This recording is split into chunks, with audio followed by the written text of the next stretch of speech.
So I know last week Tyson Kozak missed a game. It sounded like we didn't necessarily have an update on him, and Brendan Warren was getting closer. Is there an update on either of those two? Kozak will be still out tonight, day to day, upper body. I think we feel good about the weekend, but we'll see for him. But we'll see where the next couple days go. Warren will be in the lineup tonight. Awesome. Well, for him, I mean, it's been 5-6 weeks now. How much presence and value does he bring out?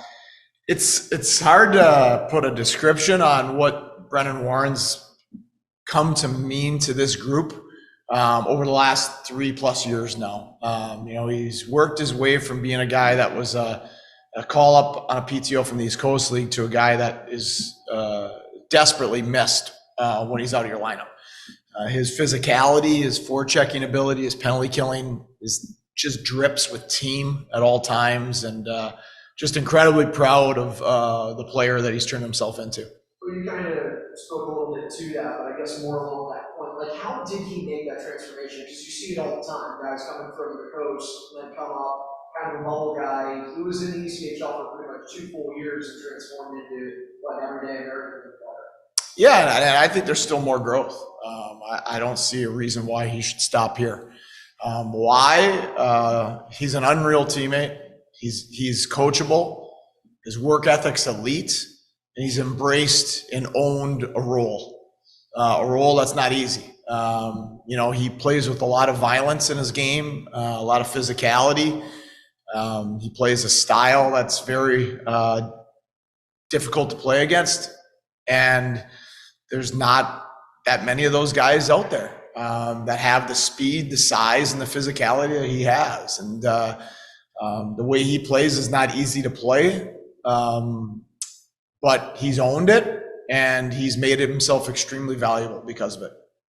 Jacob Bryson is here now. You briefly had him during the COVID season. What are your thoughts on seeing him in Rochester? Well, it's a great opportunity for him to play. As much as you always want to be in the NHL, and we've talked about this before with other guys, you need to play. And, he just hasn't got an opportunity to play enough this year. He's only had 3 games. And so the best way for him to get ready to be back in the NHL, whenever that is for him to play games. If he's not playing them there, he needs to play them here. So he's a great person, really good teammate, just fun to be around. He's come to a lot of our playoff games over the last 2 years. He's just he grew up in this organization, right? He grew up in Rochester. And so he has a comfort being here. He's excited to get an opportunity to play again. Be it him or Devin Levi, was here anybody that's coming from Buffalo to Rochester, how important do you view it as a coach to, mentally manage where they are and how they approach this situation? I think that the Levi situation and Bryson are different. Bryson's a 26-year-old man who's been here before, has been in the NHL for quite a period of time, and knows that this is the right thing for his career right now. If he's not playing games up there, he needs to play games here. So that's a different situation than being a young prospect going through these things for the first times. And so they're different conversations based on where those guys are at in their careers. So in the case of Bryson, though, for him, just kind of mentally managing that, he's been in the NHL now 2 years in a row without coming down. So how important is it for him to, I think you said, it's a positive for him to get to play? Yeah, that's how he's looking at it. I don't have to manage him at all mentally. He already had it himself. He knew this was a good thing, didn't need to be convinced of it, and he's in the right mindset to attack this opportunity. Brett Murray's coming back. Do you think he can use that, like getting a chance to be in the NHL again as a positive, even more of a driver coming through? Yeah, absolutely. You're always looking for things to motivate you, to put a chip on your shoulder. At the end of the day, you need to be internally driven, but that last 10% sometimes can come from external factors. Chip on the shoulder, I had a little glimpse of it, a little taste of it, I'm right there.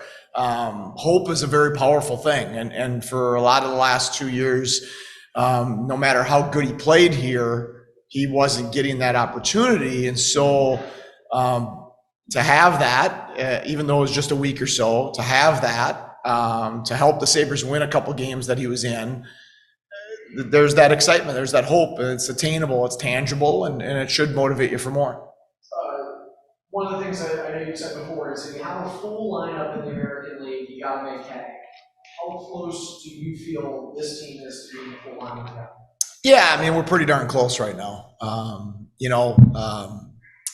Obviously Kozak's out, that's a big miss, but we're probably as healthy as we've been since the first week or two of the season. So this is certainly the most robust lineup that we've had in probably 2 months. Where a lot of the last 2 months we were pretty thin at either forward for a long time or then recently at D for quite a period of time. So we have a pretty full lineup right now, and we need to try to take advantage of it this week here as we head into Christmas. Can you also take advantage of the fact that Cleveland maybe doesn't have quite as full lineup? I mean, that's from Blankenberg and Gauch, there's a few guys up for them, so is that something you can capitalize on? They still got a loaded team. Bemstrom's up, Fix-Wolansky's down. I mean, that's, Fix-Wolansky is arguably the best forward in the North Division. So, last time we played them, Bemstrom was down, who's a fabulous player, but Fix-Wolansky was up, right? So I don't know about picking your poison between those two because I think they're just both tremendous hockey players. Is there something that your team maybe took away from the 2 games played in Cleveland that you can carry into tonight?